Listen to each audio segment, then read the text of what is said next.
Morning, everyone. Good morning on Earth Day. Here we are.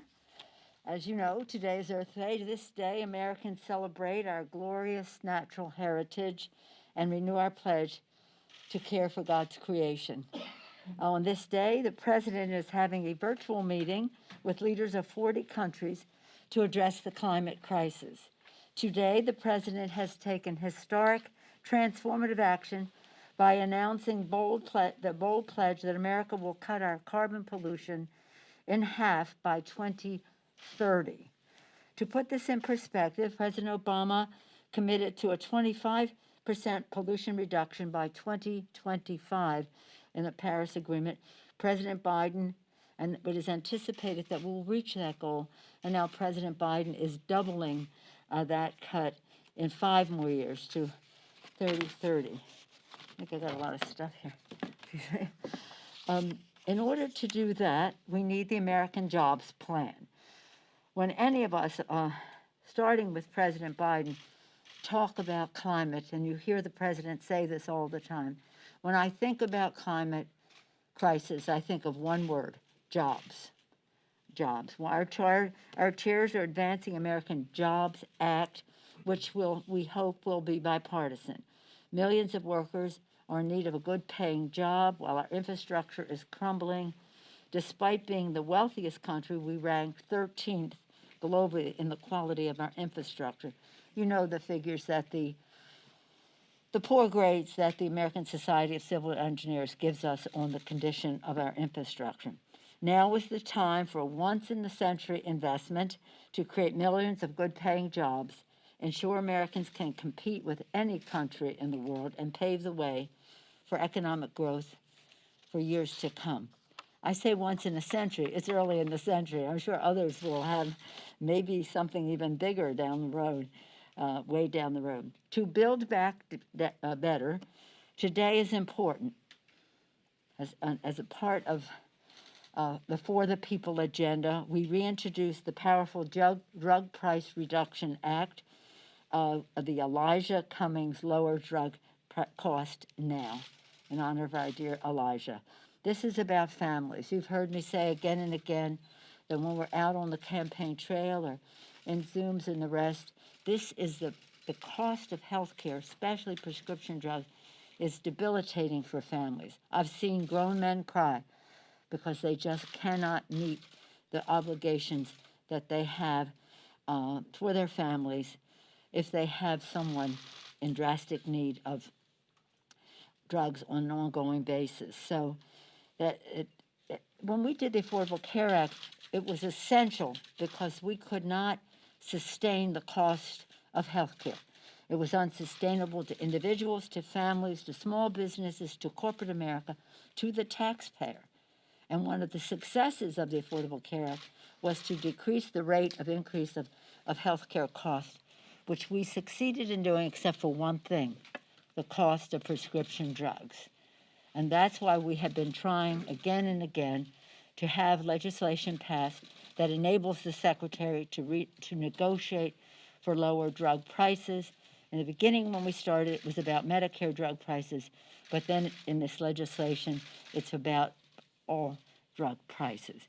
It is unacceptable that Americans have to pay 3 times more for prescription drugs for the very same drugs that are sold 1/3 of the cost overseas. Millions of Americans, as I say, cannot afford their medicines, particularly during the pandemic, where profits have soared for the pharmaceutical companies. Also this week, in the For the People agenda, we have legislation on the floor. This morning, we are passing H.R. 51. Some of you were with us yesterday when we talked about that with Eleanor Holmes Norton, to secure statehood for the District of Columbia, for Washington, D.C., whose residents pay taxes, fight in our wars, power our economy, yet do not have a full voice in our democracy. Yesterday, we passed 2 bills: the No Ban Act, a real cause for celebration to get rid of that act of discrimination, and the Access to Counsel Act, rejecting xenophobia and discrimination on the basis of religion, and reaffirming that all people, including immigrants, are entitled to civil rights, civil liberty, and dignity, access to counsel. Finally, but before I go on about the District of Columbia, let me just talk about this. I said yesterday when I was here, because Denny was talking about his history of how long he was going back, and how far they went back on this issue, and I said, this District of Columbia statehood is in my DNA. And I bring you this picture. I mentioned it yesterday. I said, come to my office and see it. But until COVID enables you to do that, I brought it here. This is a picture of my father and the First Lady, Eleanor Roosevelt. It was the first time he had a hearing as the chair of the District of Columbia Appropriations Subcommittee. As chair of that committee, he was known as the unofficial mayor of Washington because, sadly, the Congress had so much say over what happened in the District of Columbia. He did not support that. He was all for home rule and what would come after that. But this was an invitation he extended to Eleanor Roosevelt, and she, as I said, was the first Lady to ever testify in Congress. And she testified about the conditions in St. Elizabeth welfare institutions in the District of Columbia. And this is the picture that was taken. We're so proud of it. And again, proud to help, but help meant letting the District of Columbia decide for itself. So as everybody talks about how long they've been working on it, DNA, District of Columbia, statehood. So that was then. This is now. Next week we celebrate 100 days of the Biden-Harris administration.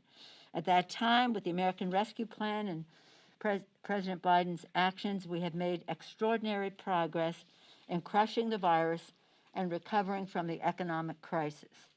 Yesterday, we reached the milestone, our country reached the milestone of administering 200 million shots in under 100 days. As we said in the rescue package, vaccines in the arms, money in the pockets, children in school, people at work. Now, 100. First he said 100 shots in 100 days, and then the success was so great that he succeeded 200 shots in less than 100 days. Half of the adults have at least one dose. Over 80% of seniors have had their first dose, up to 8% it went from 8% when he took office of seniors having their first shot to 80% of seniors having their first shot now. In the first month of the administration, also 80% of educators and school staff have received their first dose. Many are now fully vaccinated. This was quite an eventful week in many ways. In terms of the verdict in the Derek Chauvin murder trial, I want to salute our colleague, Representative Karen Bass, Madam Chair, for her tremendous work on the George Floyd Justice in Policing Act. Last year, May 25th, was a horrible day that we saw George Floyd murdered before our very eyes. By June 8th, the House introduced the Justice in Policing Act under Karen Bass's leadership. Soon after, in a hearing that would come up before it could come to the floor, we had a hearing. The family was here. They asked me and said, Madam Speaker, can this bill be named for our brother and for his daughter to know that his life mattered? And I said, if you think the bill is worthy of George Floyd, we will name it for him. The bill survived the committee process, passed on the floor on June 25th, 1 month from the day of the assassination. And on March 3rd of this year, we passed the bill again. We know that this bill must be done. It must be enacted into law. And again, I want to salute Karen Bass for her ongoing efforts from the start to write a bill, working with all of the interested parties as stakeholders in all of this. And then, again, now trying to reach consensus with the Senate. She is optimistic. She is fair-minded. She is open. And hopefully she will be successful in having a meaningful George Floyd Justice in Policing Act. I'm just so proud of the work that she has done. She's been working on these issues for years, as has our Black Caucus. That's why they were so ready. They were so ready to, when this happened, to have a bill ready by just the second week in June and on the floor and passed by 1 month since the most unfortunate tragedy. Any questions? You got? Madam Speaker, if we could get an update on the 1-6 Commission. We know that you've said that you're willing to equal number of Republicans and Democrats and equal subpoena power, but your Republican counterparts have said that they have not received your proposal yet. Have you extended that offer to them, and what other parts of the proposal do you hope to change? And what, just in general, what is the state of the negotiation? Well, there are three things in terms of the legislation: the makeup of the commission, the process within the commission, and the scope of the commission. Two objections that the Republicans had was that they wanted to have it even instead of the president having an appointment, just have it the House, the Democrats and Republicans, and we yielded on that. I think the president should have it, but nonetheless, the scope is what is important. If that's where their discomfort is, I yield on, we yield on that. The second part was on process, where they had a concern about the subpoena power. We have said that we would agree to the subpoena power that I think they would agree to, that is, that the chair and the ranking, not the ranking member, the chair and the vice chair would have to agree on a subpoena, or a majority of the committee, of the commission agree. That seems to address the subpoena. We'll see. We still don't know where they will be on scope, but some of this is, shall we say, interaction among members on committees, etc.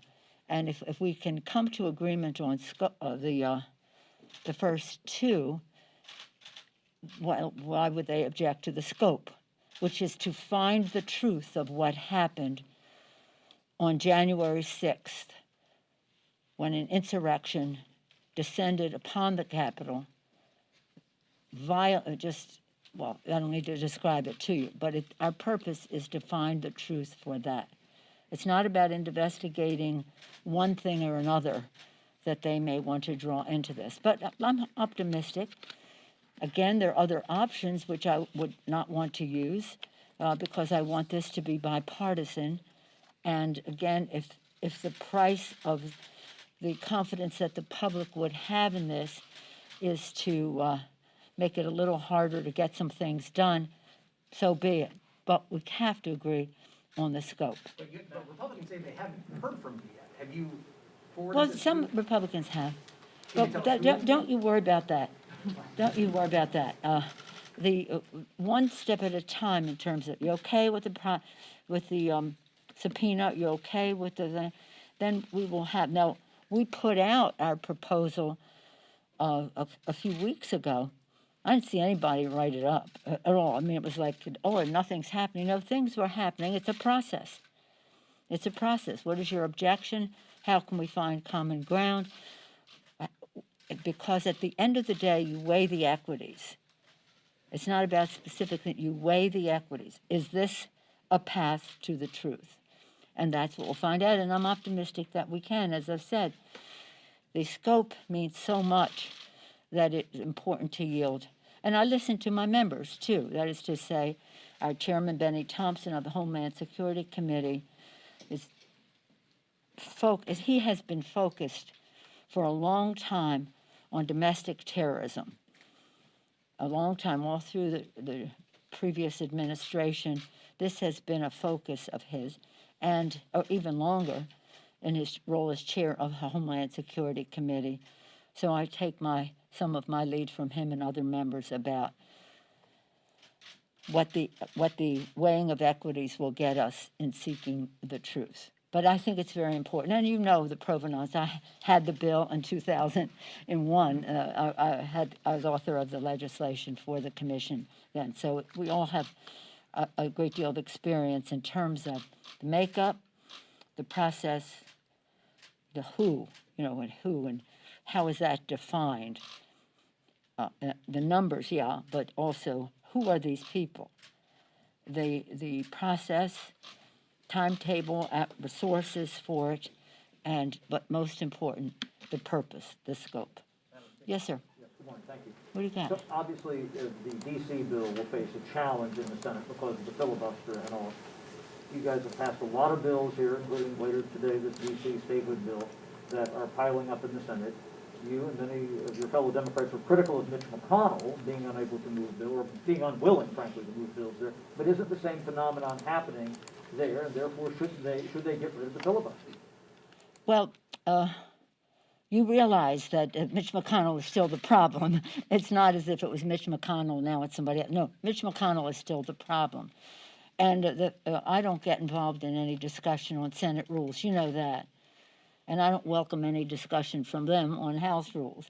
However, I do think we have discussion on issues and how the needs of the American people are met. We think our For the People agenda with the H.R. 1 for cleaner government and cleaner politics in our country is very important. We think H.R. 3 to lower the cost of prescription drugs. We think that H.R. 4, the Voting Rights Act, is something that shouldn't be blocked because of process. The list goes on. H.R. 5, the Equality Act, H.R. 6, Dreamers and the Promise Act that goes with that. H.R. 7, Fair Pay Act, Equal Pay for Equal Work. H.R. 8, background check legislation, as well as 1446 that goes with that. The South Carolina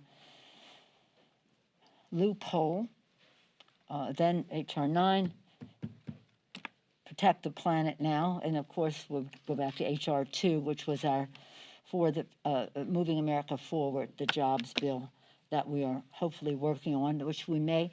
I hope we can do the bills without reconciliation, that we won't have bipartisanship. But should we not have any progress on all of these fronts because of that? Well, that's a debate for the Senate. And isn't that a political problem that you face then? If you're moving these bills and they're stalled in the Senate for whatever reason, isn't the outcome basically the same as what you had when the Republicans were in the majority next week? Well, let's see what the Senate does. Go ask them. Yes, ma'am. Yes, ma'am. Are you supportive of Congresswoman Bass formally negotiating with Republicans Yes. to try to come to a compromise? Yes. I have briefed by her. I mean, again, the Black Caucus has been on this case for a long time.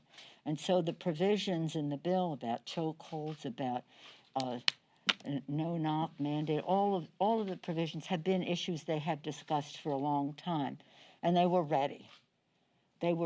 And again, we cannot not improve the situation. And so, yes, I do. We couldn't be better served. She knows what our purpose is for all of us. She knows the particulars. When she wrote this bill, she was, at that time, still the chair of the crime subcommittee of the Judiciary Committee. She had a waiver to do two, one Foreign Affairs, one Judiciary. So she wrote it under that auspices, inspired by a tradition in the Black Caucus of having justice in policing, hence the name. And then, yes, so she has our full support. And I wish that you all would use her name more, because it is synonymous with justice. She is fair. She wants to get it done. This isn't it's the responsible prioritizing for accountability and justice. Yes, sir. I wonder if you, on the police issue, Tim Scott said yesterday, qualified immunity, he's looking to change that. Obviously, it's a big piece of the police reform puzzle for Republicans and some Democrats, and he's suggesting that change the standard to have people sue departments instead of police officers. I wonder how you view that. He said Democrats that he's talked to have been receptive to that. Well, let me just say what I said earlier about other things. It's about the weighing the equities. Just to take one thing and say, would you do this or would you do that? It's weighing the equities. Qualified immunity is very important. The public listing, very important. If you agree that there should be a list, then why would it not be public? Chokeholds, is that 100%? Again, no knock warrants and that kind of thing. So I trust Karen Bass's knowledge of the subject, but also her knowledge of the ramifications it would have on the people that we're trying to protect, which is everybody in our country, including our law enforcement officers. So I trust her to keep on the table what can be accomplished. And I don't think that, I think everybody knows this has to be a serious bill that will make a difference. So that's why I trust whatever they decide. Yeah. Okay? All right. What do you got? Madam Speaker, two quick questions. Do you support the self-determination or statehood bills for Puerto Rico? And two, Senator Ossoff says that he will be looking into allegations of sexual misconduct by members of Congress against night shift custodians who clean the Capitol complex. What is Congress's responsibility to protect the custodians who clean these buildings? Well, on the statehood issue, that's up to the people of Puerto Rico. That's up to them to decide whether they want to be a state. And then we'll see what happens after that. I love Puerto Rico. I felt embarrassed by how President Trump withheld resources for them after natural disasters and the rest. Do you prefer one bill or the other, the self-determination or statehood? No, I'm not for one bill, and it's up to the people of Puerto Rico to make a decision about their status. In terms of your second question, the chair of the House Administration Committee will be meeting with both the architect and the inspector general, and we'll look forward to seeing the report on any progress in this area. We don't have any place here for any question in terms of the safety in every sense of the word for our workers in the Capitol. Thank you all very much. Don't forget, 51st state, Eleanor Roosevelt, Thomas D'Alessandro Jr. Isn't that wonderful? Isn't that something to be so proud of? The first lady to come to testify before Congress. Thank you all. Thank you.